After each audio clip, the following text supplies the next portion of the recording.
Hello, everybody, and welcome to Pastrami Paranormal, the Pastrami Nation podcast where we talk all things paranormal. I'm your host, Kevin, and of course, with me today, my wonderful co-hosts, Nolan Smith and Rebecca Benson. How are you all doing today? Hi, how are you? Doing good, man. Doing good. I'm excited to talk about what we're going to be talking about today. Let's just hop right into it, man. There's a lot we want to talk about. Let's just get into it. And today, we're talking about angels in pop culture. So movies, TV. I don't know if you guys have any books or video games, but those are other options as well. Yeah, I'm sure you do. So yeah, we're just going to talk about our favorites, different depictions of them, you know, what we think are kind of the closest to reality if they exist, and just kind of go from there. So I've noticed, like, I was doing some research. I didn't really have to do a lot of research, but you know, because all the movies that I wanted to talk about and TV shows were already kind of in my head, but just how far back the tradition of angels in movies and TV generally right now, we'll talk about that aspect of it. And then I'm sure we could find depictions of, obviously, the Bible, which has depictions of angels everywhere. So all the way from the beginning of time. But in our pop culture landscape, there's quite a few of these depictions that have stuck with us, that kind of stand the test of time and that we'll never forget. And I know that one of the first ones I can think of is probably the one that Nolan is most passionate about and excited to talk about, maybe. So I'm going to shoot it over to you. And if you want to go ahead and talk, let's talk about. So first, let's talk about the first kind of angel that pops into your head when you think about their depiction in pop culture. So in pop culture, I think, of course, it's the classic archangel. You know, the big wings and the blonde hair and the smile and the glow. Like when you think about pop culture, you think that. When I think about movies, there's two big ones that stand out from when I was a kid, and it's not even the one you're going to be thinking of. Really? The first one, of course, is one of my favorite movies of all time, but I love the depiction of an angel in there, and It's a Wonderful Life. Actually, that's the one I was thinking of. Oh, well, there you go. It's your favorite. It's like your favorite Christmas movie. It's one of your favorite. It's one of my favorite movies of all time. I absolutely love it. And Clarence Oddbody that they have. I mean, to me, that's a pretty down to earth version of what I would think an angel would be like if we saw one in real life.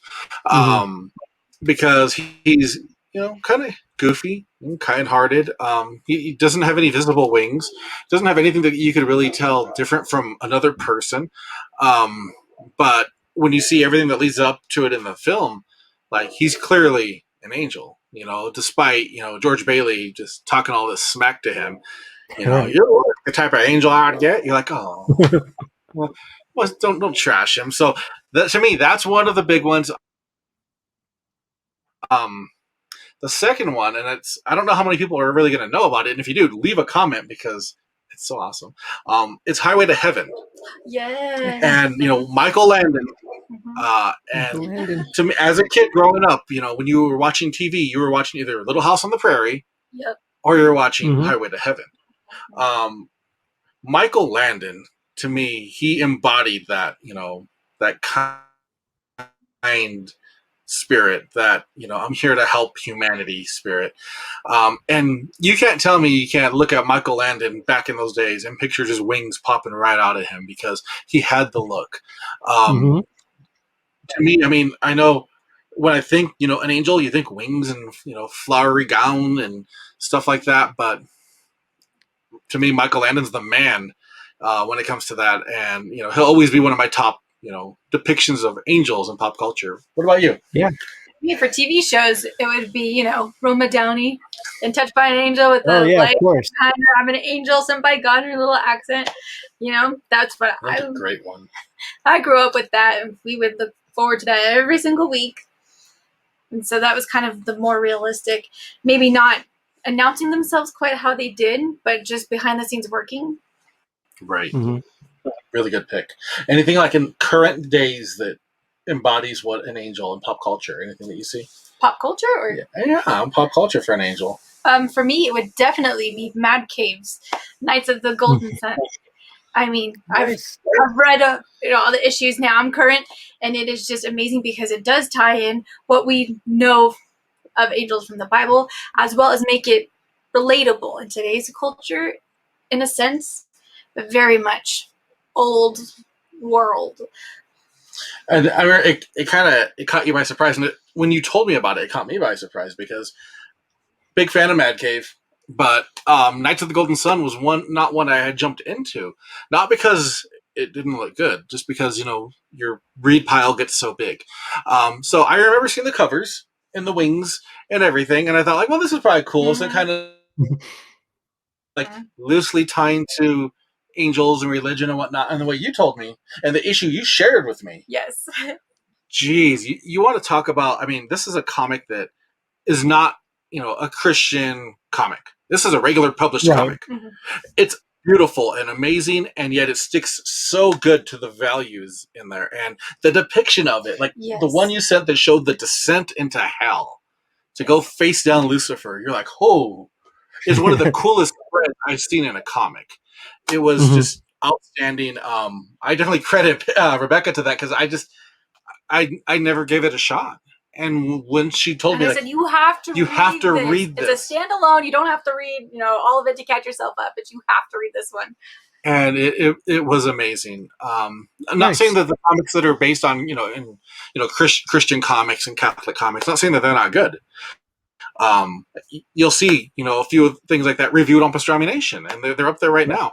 But I feel like Knights of the Golden Sun is, in my opinion, and probably yours too, they're doing it best in comics right now. And if you haven't checked it out, you need to go check out Mad Cave's Knights of the Golden Sun, because this is Mark London, I believe. Yes. It's amazing. So, nice. Kevin, you got to try out that one issue that she sent from me. Yeah. You have to, because absolutely. Geez, yeah, sounds amazing. So yeah. Nice. We'll get a copy over to you. I'm excited to read it. Yeah. Now, what about you, Kevin? What's your? So I got quite a few, kind of spanning the decades. Of course, you have. What's that? I can guess at least one. Oh, I'm sure you can guess at least one. So, like, starting out from when I was. What's that? I said, go for it. Oh yeah. So starting out from when I was a kid, obviously things like Highway to Heaven was such a huge influence on my life. Again, that Michael Landon thing, Little House on the Prairie, Highway to Heaven. Those two shows were like the shows I used to watch. And Michael Landon, he almost felt like that dad, you know what I mean? He had that father figure vibe to him. And I really, really, kind of grew up with that. And kind of like my formative years, after that, got into things like, let's talk about your hat for a little bit, because that movie. So this movie I'm about to talk about, so it's got a cast, man. Like, first of all, you got to think about the cast is amazing. You got Christopher Lloyd, Danny Glover, little baby Joseph Gordon-Levitt, back when he was starting out. Was that? That's right. Roger. Yeah. Yes. Who? That's very true. It's Little Roger. Yeah, and it's, of course, Disney's Angels in the Outfield, which is such a... And Tony Danza. Yeah. Tony Danza is in that movie, too, and that movie just, like, blew my mind when I was a kid. Like, I thought it was amazing. It's a good movie, and I think it's, that to me was kind of what my depiction of angels was based around. Like, I always wanted that fun kind of goofy angel to like have as like my best friend or whatever, but then as I got older, this is when a lot of the kind of more I guess more vengeful kind of merciless kind of angels kind of entered my pop culture vibe. Of course, you have things like comics, you have things like Constantine and all that stuff that really brought angels to the forefront, and they weren't like the good wholesome angels that we were used to seeing. Right. You even have movies like, for me, I'm a huge Kevin Smith fan, and he made the movie Dogma, which portrayed these malicious, just, kind of more like, well, what one of them is literally Loki. So, just chaotic kind of, angel figures. And that was also one of my favorite depictions. But I have to talk about my all-time favorite depiction of angels. One of my favorite, well, probably my favorite television show of all time. There you go. Supernatural. Yeah. I knew you guys we were both called that. Yep. Supernatural was like this weird mix of like, so the depiction of angels on that show is honestly, in my opinion, is more like how I think they would be in real life. They have the ability to learn and to adapt to our ways, but they're this whole other level than us. They're a little bit vengeful. They come here for a reason. They see us as like kind of like little experiments. We're just like the pawns in his game, and they're kind of this next step above us. You know what I mean? Like in the food chain, if you're going to go that way. Then you have Castiel, who's one of my favorite angels of all time. He has his story. He started out as that vengeful kind of, he was only on Earth he was only supposed to be in one episode, by the way. He was only supposed to be in one episode, one-off character, but people loved him so much that they brought him back, and he became like part of the crew. So he went on hunts with them. He became their friend. They showed that he had the ability to adapt and to learn and to be human, so to speak. He started to have emotions and like all these other things. And he kind of was able to kind of show the other angels what it's like to be human, that it is possible to not be this vengeful, like, spirit all the time, pretty much. You can be something more. But yeah, I think Supernatural to me is the most honest and the most closest to how I think they would be in real life. But yeah, that's just me. Those are my main like things where I get the, my ideas of angels from, and of course, when writing stories and stuff, there's angels and stuff like that. So yeah. Because I have a trilogy of some novels, and it's called Angels Walking by Karen Kingsbury. So she kind of explores like still more behind the scenes, more human quality, but yeah, always one step ahead so that they can kind of rework things in people's lives to, better their lives, come to fruition, meet people that they need to meet. There you go. Right. That's awesome. Yeah. Yeah. So it's the whole idea of like destiny and fate and how everything kind of comes together, and everything's supposed to happen for that reason. I think it's a really, really cool idea. Yeah, they help that reason come to be, and that reminds me of another one. I didn't say it in my top two, but it's definitely up there. And it's John Travolta. Oh, yeah. Michael. Yeah. And Michael is one of the most fun John Travolta movies I've ever seen, and it kind of goes to what both of you were saying. So his thing is he's trying to help bring these people together, or kind of do things behind the scenes, and they don't know what's happening. Right. But he knows the way. He knows the way it's supposed to go. But he's not one of us. So he acts very different. He marvels at the simplest things. He wants to go see the world's biggest rubber band ball. I love that so much. And I really love that it kind of separated him from when we become adults, we become beat down by the world, by work, by drama, by stress. And Michael was more like a kid. He had that glee to him. He had that joy, that he could find joy in anything. He knew his time was limited, and he was still out there. He still wanted to see all this. And I remember very clearly when he starts going away and the feathers are dropping, they still took him in the car to go see those things he wanted to see, because it was still a marvel to him. Because angels, they're here. I'm a firm believer, and they're here among us, and they do kind of help guide the way. And I feel like Michael just nailed it so well, and they personified it, And he looked so cool with that overcoat over the wings. You're like, yeah. Oh yeah, he looked really cool. And I love the little details. Like, how come it smells like chocolate chip cookie when he walks in? I felt like they nailed every little detail in there, and it was just such a feel good movie. And I do think I do think, there are angels out there where you'll see with the big wings and whatnot. I've heard firsthand accounts of people that I'm very close to who've seen angels with the full grown wings in the middle of the sky. So in the middle of the sky? In the middle of the sky. So there was no mistaking it. Right. That is crazy.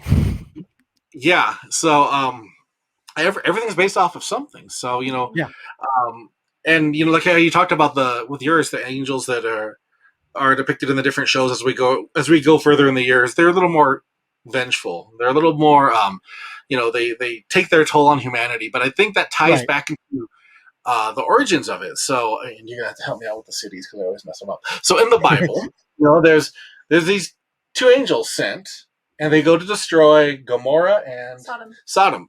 And it's one of the coolest stories. It always sticks with me because, of course, you don't have to be very religious to know. There was a flood, and God said, "Bye," and you were gone. Well, He said, "I'm never going to do that again. I'm never going to cause that flood again. I'm never going to destroy humanity like that." Well, these two towns, cities, whatever you may call them, they were lawless and horrible. And He sent these two angels and said, "Done. Take them out." Really? And they do. Yeah, and they give warning. Like, there are people in the Bible, they're like, "Get out. Get out."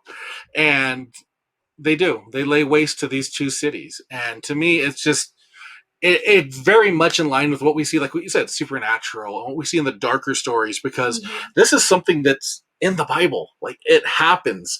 To me, it's just, when we have stories that are more dark, it adds more to the credibility to it, because you nailed it. They're not us. They're better, Yeah. And we're just kind of here. They're trying to help us, but, if you're doing what they're doing in those towns, and as you're reading it, you're like, these people were horrible. Like, if these people were alive right now, they would probably be stoned to death because they were doing horrible things. So why wouldn't God send some angels down to just, and my imagination runs wild on that. Like, how did they do it? Like, my envision is like, well, they're angels, flame swords, and just like Michael and Gabriel. Exactly. Just like ready to just throw down and like lay waste. Imagine that in a movie. Like, that insane. Would be so amazing. Yeah, I tell you, man. Like, it's so cool to see it's so weird to say the source material, because it's the ultimate source material. But we see it in media, in our pop culture media all the time, and they borrow it, and some of them do it justice. Some of them are hokey with it, but it's all paying tribute, and I think that's really cool. Yeah, no, definitely.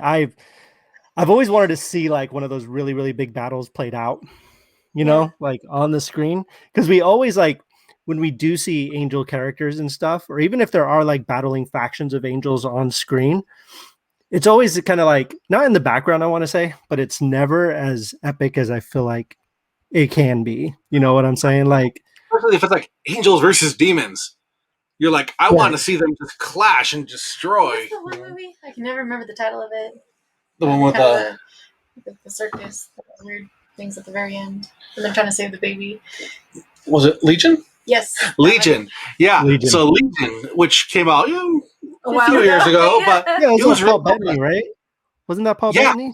It was Paul Bettany. It was. Yeah, I remember that. And I remember seeing it, and I was like, where they're holed up in the in the diner. In the diner, It was very well done, very violent. Yes. Very violent. Oh, that brings up another one where I don't know if you've seen it. It's an older one, and it's Matthew McConaughey. Oh. And it's Frailty. Frailty, yeah. Frailty is amazing. Bill Paxton, like... Yep. I love that movie. So good, because you don't know until the end. Dude. This man can be crazy. And by the time you reach the end, you're like, oh, crap, Frailty deserves to be seen a lot more than it is. Yes. Agreed. Go see it, people. Yeah, like, go. I've always felt like that movie was super underrated. I'm glad you brought it up. Oh yeah, it's one of the ones that does it so well, because they didn't compromise any story for it. It wasn't just like we're going to show angels and that's it. That's your substance of your story. No, they dug deep into the psychology of it all, and you got into this guy's head, and then you started thinking, like, is this man just nuts? And then you reach the end, and you're just blown away, like, oh my god. Dude, This yeah. is so cool. Yeah, had to bring that one up. Dude, yeah, absolutely. It's so good. And I love the variety of kind of depictions out there because it never really defines what it is. It leaves it up to debate and up to everyone to kind of make their own opinions on it. And that's one thing that I feel like is great about the depictions of it. It's it could go either way. We don't know. And most people, they'll have their opinion about it and they'll just kind of be like, yeah, that's cool. You think this, you think that, blah, blah, blah. But, yeah, I think that's the fascinating thing about what we've seen on screen with angels is the different depictions of them. Mm-hmm. Yeah. Absolutely. I mean, some I want to see on screen. You don't know how bad I want to see either a live action or an Amazon Prime animated version of Knights of the Golden Sun. Oh, okay. Because that would be cool.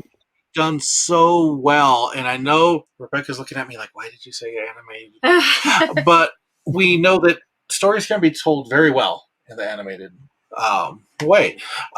You can get a killer voice cast. True. You can really, the budget goes out the door because it's all animation. You get to draw it, you're paying your artist and you're all that.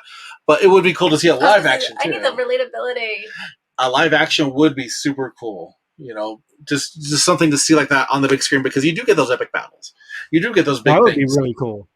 Yeah. Yeah. I would like to see that. But of course, this is it's a very, sorry, my brain just went blank for a second. I'm going to admit it to everybody right now. I was about to say something. Shut them down. Oh no. I know, right? Cancel me for forgetting something. Charlie Day. Let's talk about Charlie Day. He has no business in this. That's not what I was going to talk about. Gosh, what was I going to say? Okay, yeah, I'm a wonderful host. You just got wrapped up in the topics, because they're and they're vast, like it spans everywhere. You brought up Constantine, so we saw a very different depiction of angels in there. And we did.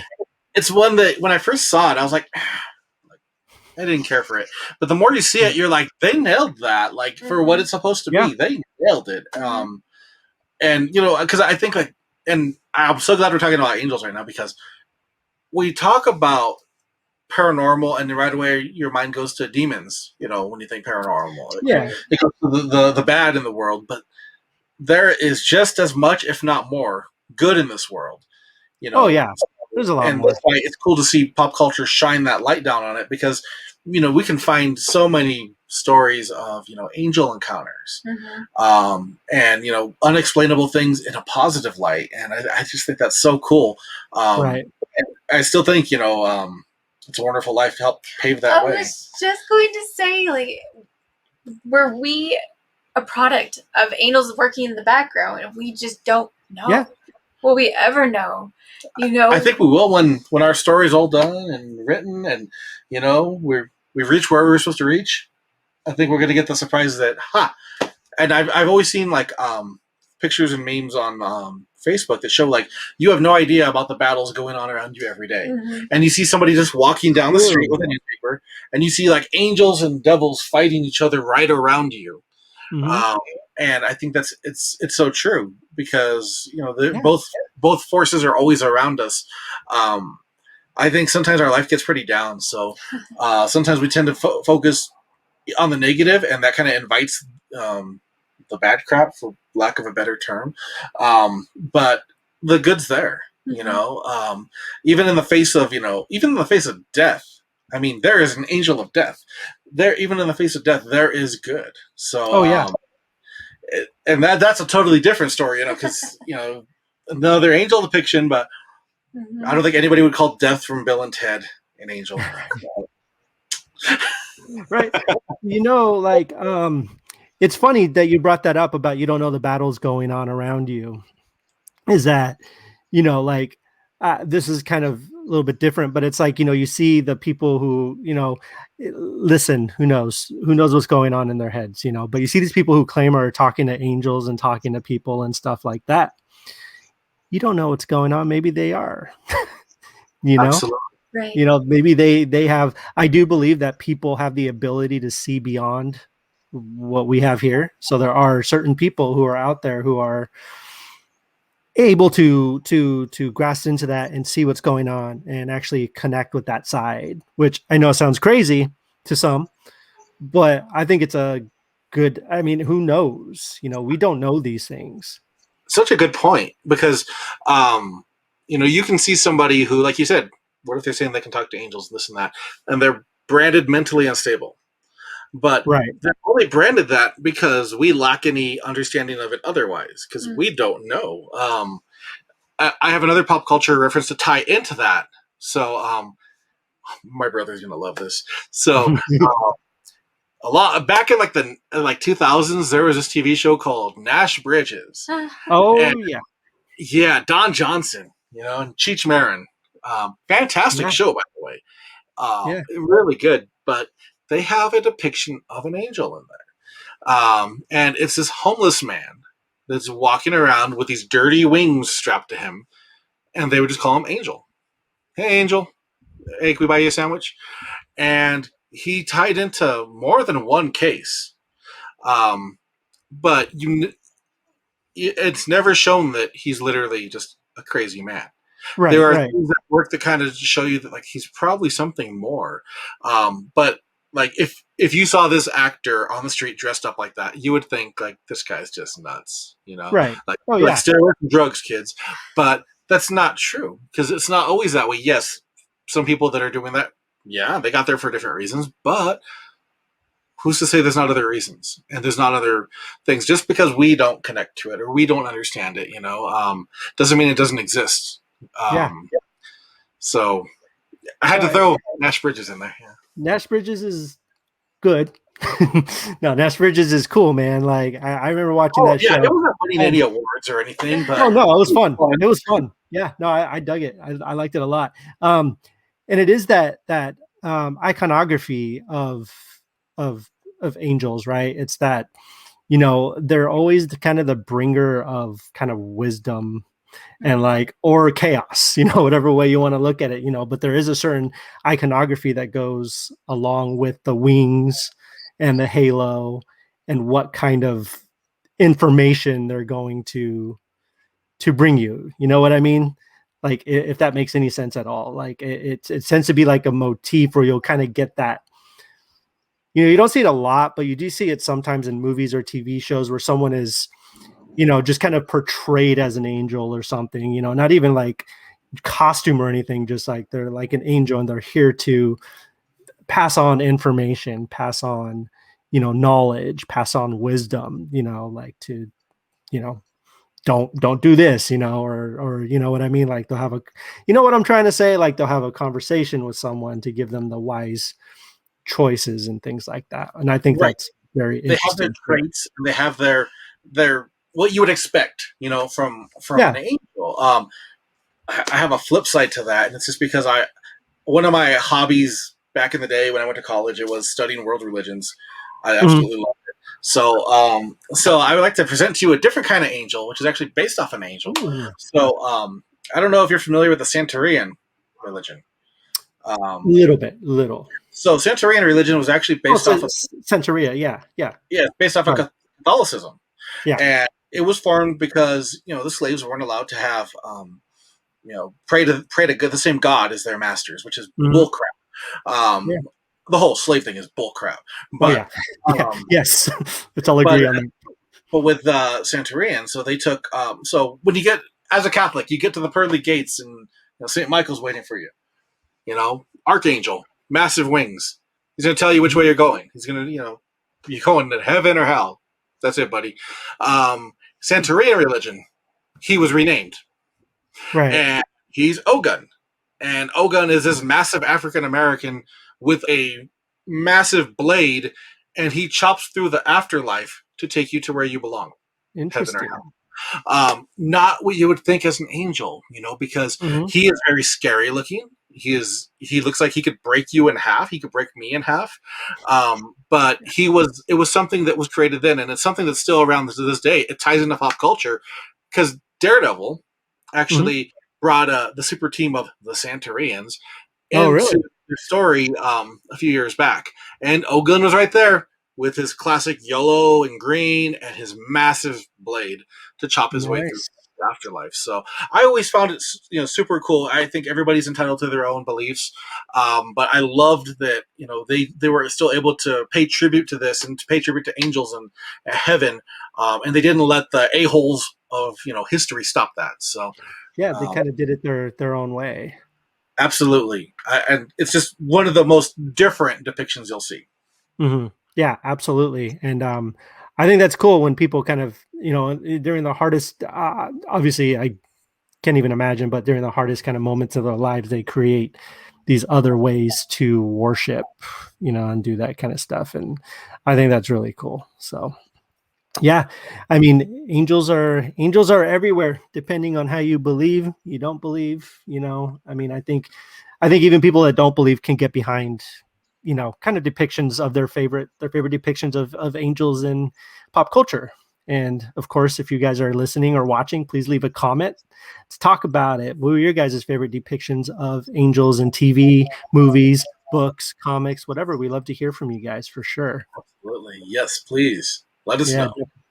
yeah, definitely. So yeah, I mean, was there anything else you guys wanted to bring up for this episode? I kind of just rambled on, so you too. No. Was that? Oh I yeah, said I sorry. kind of rambled on, so if you two want to go, yeah.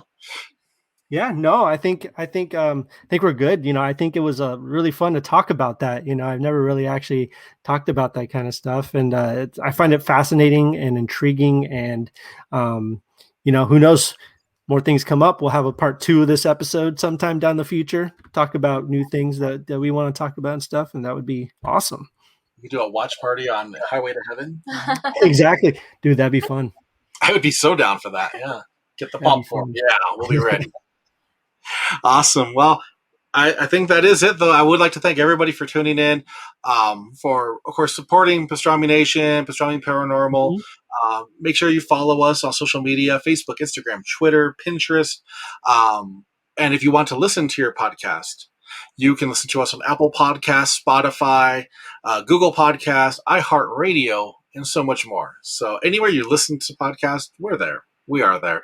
But thank you once again. We really do appreciate it. Drop your comments. Let us know. And that's about it. Signing off, This is Nolan Smith with host Kevin Hoskinson and Rebecca Benson. And we wish you the best. Take care.